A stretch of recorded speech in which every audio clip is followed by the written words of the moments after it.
एक दफा का जिक्र है, यहाँ से बहुत दूर एक बहुत खूबसूरत लड़की रहती थी जिसका नाम था कैरन। वो एक छोटे से घर में अपनी अम्मी के साथ रहा करती थी। वो अपनी अम्मी से हर एक बात जानना चाहती थी। मम्मी, ये छोटी छोटी चीजें क्या चमक रही हैं आसमान में? ये सब सितारे हैं बेटा। जो लोग दुनिया छोड़कर जाते हैं वो सब सितारे बन जाते हैं बेटा, और आसमान में हमेशा के लिए चमकते रहते हैं। कैरन के पास सिर्फ एक खिलौना था, एक ही कपड़े थे और एक ही चप्पल थी। वो चप्पलें उसकी अम्मी ने बनाई थी, जो उसको काफी ज्यादा चुभती थी। एक दिन कैरन की अम्मी बहुत ज्यादा बीमार हो गई, तो कैरन शहर चली गई अपनी अम्मी के लिए दवा लेने। उसे रास्ते में लाल जूते दिखे। जूते इतने खूबसूरत थे कि कैरन उसे घर ले आई। देखिए अम्मी, ये जूते मुझे रोड पर से मिले हैं। कितने खूबसूरत हैं ये। शायद ये किसी और के हैं कैरन, तुम इन्हें वापस रख कर आ जाओ। अगर ये किसी के होते तो वो इसे ऐसे पार्क में नहीं छोड़ते। हो सकता है कि कोई गलती से भूल गया हो। कुछ भी हो, ये मुझे मिला है और अब ये मेरा है। मैं इसे वापस नहीं रख के आऊंगी। मेरी प्यारी बेटी सुनो, मैं इस लायक नहीं हूँ कि तुम्हारे लिए नए जूते खरीद सकूं, इसलिए तुम किसी और के जूते मत पहनो। देखो, जिद नहीं करो, वादा करो तुम ये जूते नहीं पहनोगी।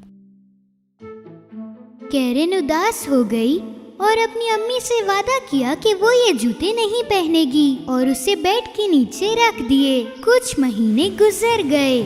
एक दिन कैरन अपने घर आई और उसे उसकी अम्मी नहीं मिल रही थी। उसने हर जगह देख लिया और फिर वो जान गई कि उसकी अम्मी एक सितारा बन चुकी हैं। अगले दिन जब वो अपनी अम्मी की कब्र पर जा रही थी तो उसने वो लाल जूते पहने।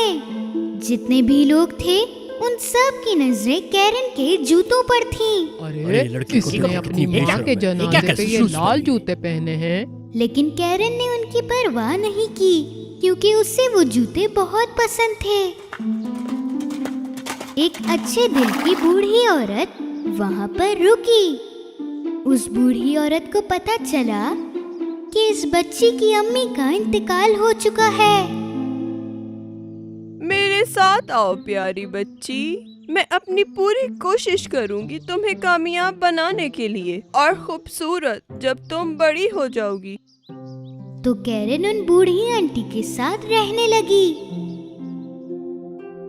कैरन, ये जूते तुम तब से पहनी हुई हो जब से तुम्हारी माँ मरी है। अब तुम्हें इन्हें उतार देना चाहिए, ये बहुत गंदे हो गए हैं। नहीं, मुझे रेड शूज बहुत पसंद हैं। कैरन, अब जिद नहीं करो और इन्हें फेंक दो। मैं तुमसे वादा करती हूँ कि मैं तुम्हें नए जूते दिलाऊंगी। कैरन बूढ़ी औरत को नाराज नहीं करना चाहती थी, इसीलिए उसने अपने जूते कचरे में फेंक दिए। कुछ दिन गुजर गए और एक दिन कैरन अपने नए कमरे में अपने खिलौनों के साथ खेल रही थी और उस बूढ़ी औरत ने कैरन को नए जूते लाकर दिए। लेकिन कैरन को ये जूते पसंद नहीं आए।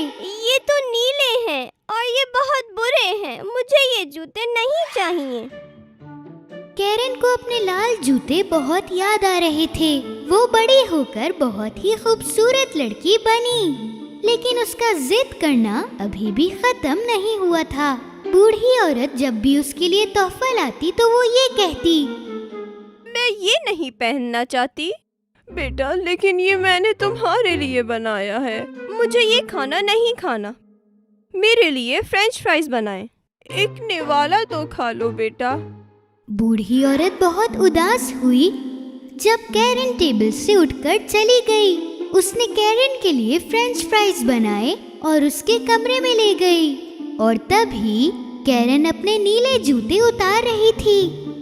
देखें, मेरी सारी की सारी चीजें अब छोटी हो गई हैं। मैं अब बड़ी हो गई हूँ। ठीक है, चलो हम बाहर चल के तुम्हारे लिए नए कपड़े और जूते ले आते हैं। फिर बूढ़ी औरत और कैरन मार्केट के लिए निकल पड़े।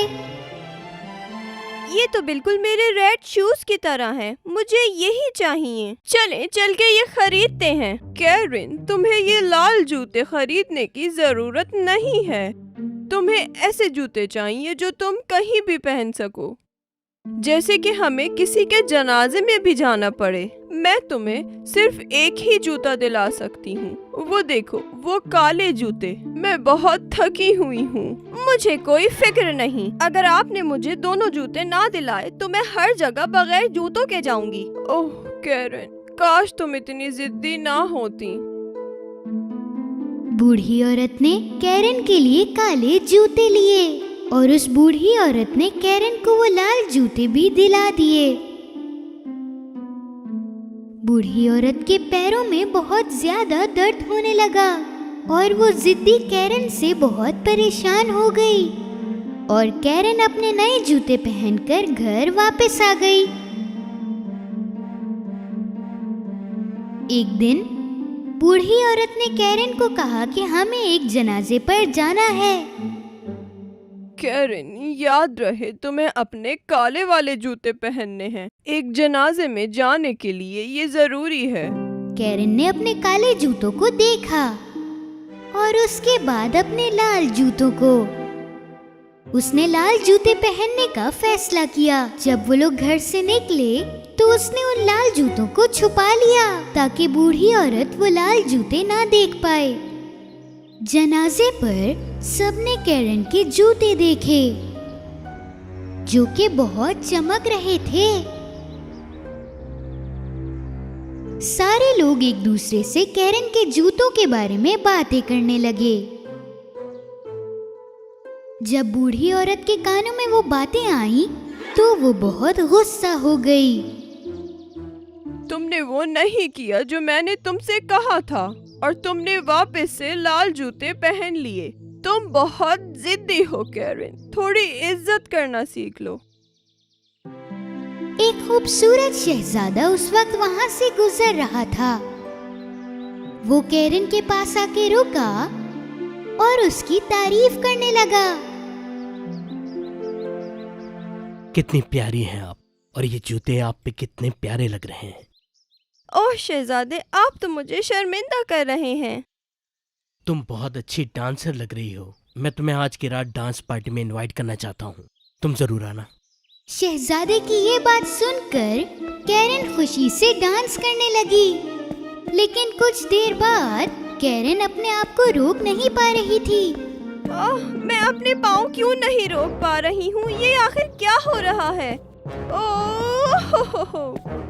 कैरन डांस करते करते वहाँ से भाग गई और शहजादा उसके पीछे गया। कैरन, वापस आओ। शहजादे ने उसका पीछा किया, लेकिन थोड़ी देर बाद वो गायब हो गई। कैरन के लाल जूते उससे भी ज्यादा जिद्दी थे। वो जूते उसे पहाड़ों के ऊपर भी ले गए और उससे दिन रात बस नचाते रहे।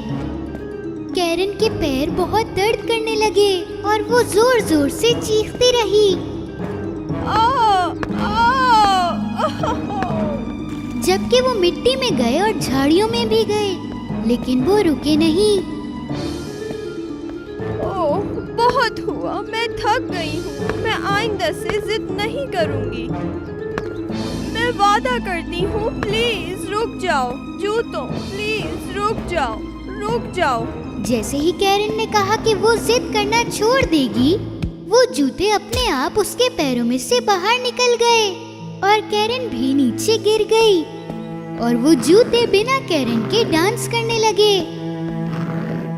कैरन के पैरों में बहुत ज्यादा दर्द था, इसलिए उसने एक लकड़ी उठाई और उसके सहारे अपने घर गई।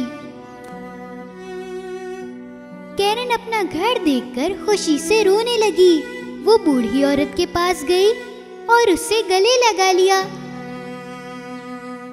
मैं जानती हूँ कि मैं जिद्दी थी, लेकिन मैं आइंदा से अब जिद नहीं करूँगी। जब कैरन ने जिद करना छोड़ दी तो सब कुछ सही रहने लगा।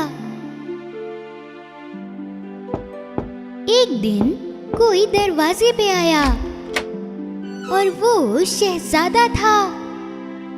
अरे तुम कहाँ हो कैरन? मैंने तुम्हें डांस करने के लिए कहा और तुम इतना तेज नाची कि मैं तुम्हें ढूंढता रह गया। कहाँ थी तुम?